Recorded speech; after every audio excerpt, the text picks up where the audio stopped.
Watu wangu sasa mumezidi zaidi. Maswali imezidi. Imenizidi nguvu saa hii. Sasa mumefika mahali saa hii mnataka mabuduki, si ndio? Ati unauliza how to legally own a gun. Juu saa hii umeona sasa umefika. How to legally own a gun hii Kenya ni mambo manne peke yake kama unaihitaji. Na mimi hakuna kitu sijui kwa sheria.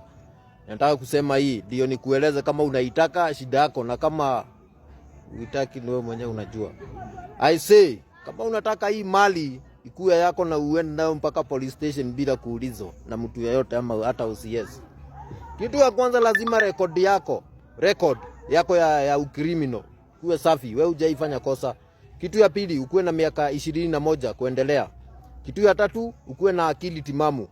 Na kitu ya mwisho na ya nne ukuwe na sababu ya kutumia hiyo kitu. So kama una sababu ya kutumia hiyo mali wachana nayo I say. Na kama uko na sababu unaweza pewa illegally kulingana na section act ya firearm ni 114 ukitaka kuisoma. So wewe usifikiria ati utakapata bure. So ni mambo ni hivyo, mambo ni vulai. Nimesema ni follow tu. Sasa nini siaka kaplus ufinye kako hapo ni follow. Na ulike kushare kwani utaulizwa. I say share.